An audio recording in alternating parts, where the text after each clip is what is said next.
매일 성경 묵상을 돕는 해설 가이드입니다. 안녕하세요. 묵상 코치입니다. 함께 읽고 나눌 말씀은 갈라디아서 3장 10절에서 18절까지 말씀입니다. 먼저 10절에서 12절 읽겠습니다. 무릇 율법 행위에 속한 자들은 저주 아래 있나니 기록된 바 누구든지 율법책에 기록된 대로 모든 일을 항상 행하지 아니하는 자는 저주 아래 있는지라 하였습니다. 또 하나님 앞에서 아무도 율법으로 말미암아 의롭게 되지 못할 것이 분명하니 이는 의인은 믿음으로 살리라 하였습니다. 율법은 믿음에서 난 것이 아니니 율법을 행하는 자는 그 가운데서 살리라 하였느니라. 바울은 제 아래 있는 인간이 율법을 지킬 수 있다라고 생각하지 않습니다. 율법 언약에 속한 사람은 사실상 모두 율법의 저주 아래 있습니다. 율법의 행위들에 속하는 것은 실제 하나님 백성답게 순종하는 것이 아니라 순종을 못하면서 할례나 절기 규정 혹은 음식 규정 등의 가식적인 표지들을 의지하는 것입니다. 하지만 그런 외적 표지들이 불순종의 필연적 결과인 율법의 저주로부터 우리를 건져내지 못합니다. 성경은 율법의 행위들 뿐 아니라 율법 전체를 지키지 않는 자에게 저주를 선포하기 때문입니다. 의인이 믿음으로 살리라는 혹은 믿음으로 의로운 자가 살 것이라는 하박국 말씀은 율법 언약이 아니라 믿음이 구원의 수단임을 분명히 합니다. 여기에는 율법이 우리를 순종으로 이끌지 못한다는 판단이 전제되어 있습니다. 곧 율법은 믿음에서 난 것이 아닙니다. 믿음은 성령을 가져다 주고 그리스도 안에서의 새로운 삶을 가능케 합니다. 율법은 이런 믿음의 작용과 무관합니다. 율법을 행하는 자는 그것을 통해 생명을 얻겠지만 제 아래 있어 율법에 순종할 수 없는 인간에게는 다른 특단의 조치가 필요합니다. 가시적 율법의 행위들은 겉보기에는 그럴듯해 보이지만 불순종이라는 실제 공경에 대해서는 어떤 해답도 제공하지 못합니다. 다음은 13절에서 14절 읽겠습니다. 그리스도께서 우리를 위하여 저주를 받은 바 되사 율법의 저주에서 우리를 속량하셨으니 기록된 바 나무에 달린 자마다 저주 아래 있는 자라 하였습니다. 이는 그리스도 예수 안에서 아브라함의 복이 이방인에게 미치게 하고 또 우리로 하여금 믿음으로 말미암아 성령의 약속을 받게 하려 함이라. 바울은 여기서 처음으로 예수의 죽음을 율법의 저주로부터의 해방으로 해석합니다. 신명기 21장 23절의 말씀을 아는 유대인들에게 나무에 달린 예수님의 죽음은 저주의 죽음이었습니다. 그러나 하나님은 그를 다시 살림으로써 예수님의 무죄함을 드러냈습니다. 사실 그의 죽음은 자신 때문이 아니라 우리를 위하여 저주를 받으신 것입니다. 이 대속적 죽음으로 그는 우리를 율법의 저주에서 속량하셨습니다.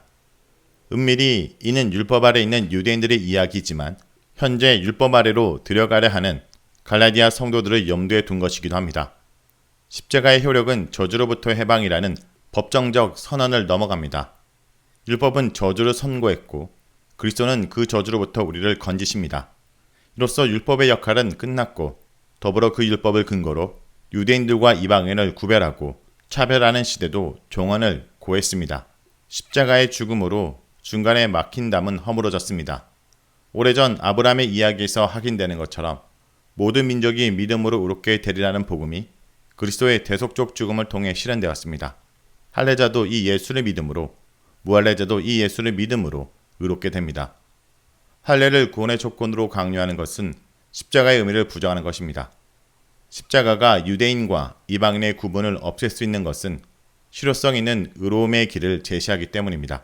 십자가 죽음의 목적은 우리로 하여금 믿음으로 성령의 약속을 받은 것입니다. 십자가의 목적이 성령이라는 이 진술은 바울복음의 본질을 이해하는 데 대단히 중요합니다. 십자가와 믿음을 참 해답이 되게 하고 율법의 행위들을 가짜 해답으로 폭로하는 차별성의 핵심이 바로 성령입니다. 이 성령은 십자가에 달리신 그리스도를 믿어 주어지는 것이지 율법의 행위들에 의존하고 주어지는 것이 아닙니다. 다음은 15절에서 18절입니다. 형제들아, 내가 사람의 예대로 말하노니 사람의 언약이라도 정한 후에는 아무도 패하거나 더하거나 하지 못하느니라. 이 약속들은 아브라함과 그 자손에게 말씀하신 것인데 여럿을 가리켜 그 자손이라 하지 아니하시고 오직 한 사람을 가리켜 내 자손이라 하셨으니 곧 그리스도라. 내가 이것을 말하노니 하나님께서 미리 정하신 언약을 430년 후에 생긴 율법이 폐하게 하지 못하고 그 약속을 헛되게 하지 못하리라. 만일 그 유업이 율법에서 난 것이면 약속에서 난 것이 아니니라. 그러나 하나님이 약속으로 말미암아 아브라함에게 주신 것이라. 때로 예수님의 비유가 그런 것처럼 인간 세계의 경험은 복음의 본질을 설명하는 비유적 주제가 됩니다. 하지만 우리의 일상이 복음과 일치하는 것은 아닙니다. 그래서 비교 대상을 정확하게 파악하는 것이 오해를 피하는 길입니다. 여기서 바울은 인간의 유언과 언약 사이에 한 가지 공통점을 발견합니다. 한번 정해지면 추가하거나 파기할 수 없는 원칙입니다. 사람의 유언도 그처럼 확실한데 하나님의 언약은 얼마나 더하겠습니까? 바울은 언약의 시조인 아브라함에게로 거슬러 올라가 하나님이 아브라함에게 약속을 말씀하시며 언약을 맺었다는 사실을 확인합니다. 약속의 형태로 언약이 확정되었습니다. 따라서 약속보다 430년 이후에 주어진 율법이 하나님이 미리 정하신 약속 언약을 무의미한 것으로 폐기할 수 없습니다.